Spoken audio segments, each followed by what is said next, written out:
Hello again. It is another evening off, and I am taking advantage tonight. It is strawberry daiquiri from Seagram's. Very tasty. It reminds me of high school and the old wine, a whole wine cooler. I think it was Bartles and James back then. Whew. Um, but I was thinking as I was watching videos, like I do, um, I was scrolling down and I saw the report where crime has been down in Colorado since the legalization of marijuana, and fairly substantially. But it was not crime down that was associated with the drug being illegal. So you make the drug legal, suddenly you don't have those crimes being committed buying the drug. So these were they specified that the crime was down in other areas, violent crimes, invasions, things like that associated with other issues. Those were down. So right now it's they're saying, well, causation isn't, or correlation isn't causation. Uh, that is true, but it's fairly obvious it has a substantial influence at the very least. And then I was remembering back to the these will all come around at some point, I hope. Uh, Remembering that the largest drop in crime rates, in violent crime rates, was when they removed lead from gasoline. Uh, Whether they knew or not, I'm going to just say, just to try and be a little happier with humanity, that they didn't know. Lead causes uh, brain malfunctions and brain. Everybody knows that lead is bad for you, but it causes people to be very violent.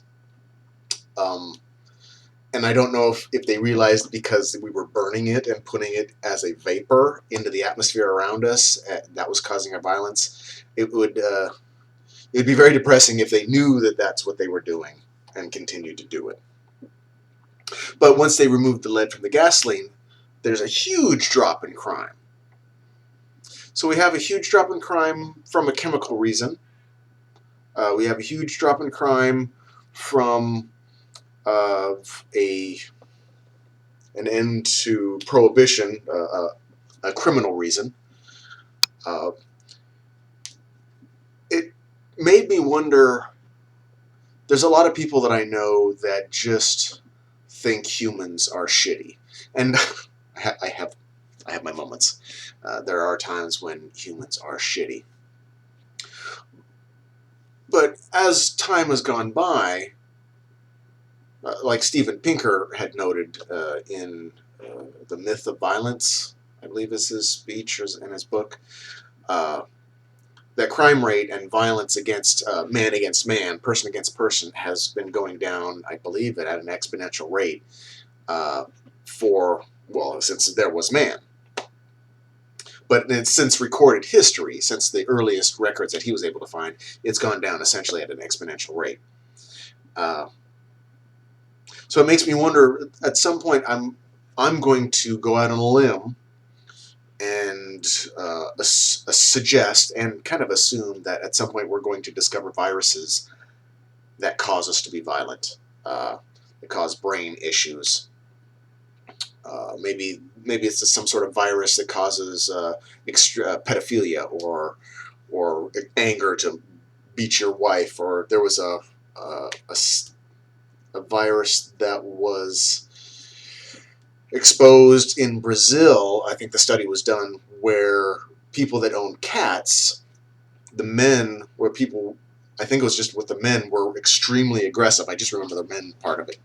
Were a lot more aggressive than anyone else, and they found that the cat feces, and the litter box would collect this virus, and I can't remember if it was a virus or a bacteria, but I'm pretty sure it was a virus, would get on their paws, and of course they come and knead you, and you put them on your face, and then you get the virus, and the virus, I guess, doesn't affect cats, although they kill everything, so maybe it does. But it makes the owners more aggressive. And the original way they found or they discovered that there was something wrong or there was a virus, that they saw mice in the area that would get something wrong with them and go at the cat. And of course, the cat would eat it or back up and like, what the hell's wrong with you? But they were doing research on the mouse brain, rat brain, to see why that was, and then we got it. So there's viruses that are out there that affect our judgment, affect our attitudes, make us violent. So that's a foregone conclusion. So I wonder, once we get rid of that, fingers crossed, knock on wood, we get rid of those viruses and viruses in general. I really don't have a solid point other than I see it going down and down. I think my issue is that people still, myself included at times, think humanity is just shitty. And we can't be any shittier than any other species on the planet. It may seem shittier because some people do horrible things consciously, but I suppose it's debatable to whether I think that doing it and being conscious it's bad versus like an animal that does it that isn't aware that it's bad, or there's some opinion about being bad. That's arguable. Of course, some crimes I think are terrible and should, but I think once we, I don't even know where I was going with that one, but once we get rid of the viruses and the causes, I believe we're going to probably be fairly utopia-ish to each other, like the bonobos, and we just walk around and go, "Hey, how you doing?" Have sex, and then move on, and no jealousy and no the utopia. But even I still have this sense that, oh, I kind of need to watch my shit because there's some crazy people out there doing crazy things. So I'm hoping soon, and I'm wondering when it will become apparent to society in general that humans are fantastic. When that crossover. At what point does society have to get to make everyone understand or have the feeling that humanity in general is pretty fucking cool? Because I don't think we're there. I hope I'm around to see when we get there, and I hope it doesn't take too long. I may do another video.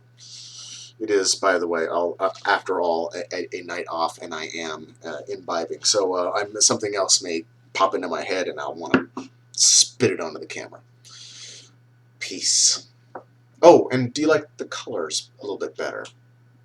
Maybe I should just go regular camera, but this particular rambling, this particular webcam, the one at work is higher definition, higher resolution, and this one is the microphone is kind of shitty, and it's a lower resolution, even though it says 720. It's not. See ya.